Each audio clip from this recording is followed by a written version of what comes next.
ladies and gentlemen, and welcome to our next chapter of Incredible Journeys, Discovery, Adventure, Danger and Endurance by Leveson Wood. We hope that you've been enjoying the story so far, and welcome to your novel study book, Spring 2. Today our chapter is Into Space to Infinity and Beyond. That's one small step for man, one giant leap for mankind. I'll never do that accent again.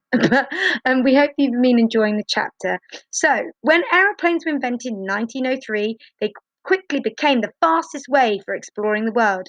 Before long, the fascination with exploring the skies expanded beyond Earth's atmosphere into outer space. For hundreds of years, curious eyes had peered through telescopes at stars, planets, and asteroids.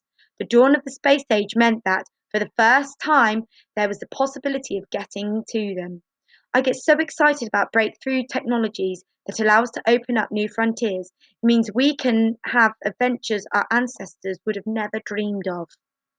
Scientists discovered how to send things into orbit by launching away from Earth and just the right speed. These artificial satellites make our modern world possible, providing services like weather forecasts and instant communication. The moon is a natural satellite. It was thrown out of an exploding planet as debris and was sucked into orbit by Earth's gravity. In 1959, the Russians crash-landed a small ship onto the moon. 2 years later, they sent the first man, Yuri Gagarin, Gagarin,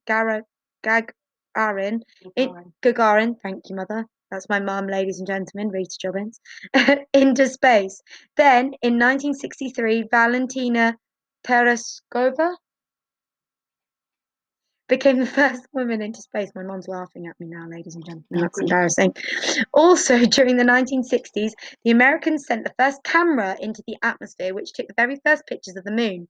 Russia and the USA were competing into the space race, and the winner would be decided by whoever put a footstep on the moon first. The Americans chose an astronaut called Neil Armstrong to lead their mission. Armstrong had been obsessed with flight all of his life, gaining his pilot's license at just 16 years old. After finishing his studies, he joined NASA to test rocket planes and was later promoted to the space program. More than 3 years later, in 1969, he was strapped into the Apollo 11 space vehicle with two other astronauts named Buzz Aldrin and Michael Collins. Destination: the moon.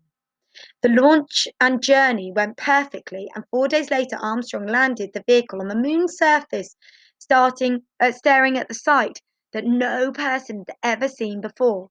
He took his first steps on the dusty ground, saying into his radio, "That's one small step for man, one giant leap for mankind."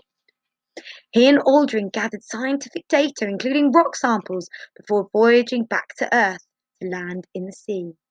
Neil Armstrong's words couldn't have been truer. In the years since, an international space station has been built in the atmosphere and new planets being discovered all the time. Space exploration is only just beginning.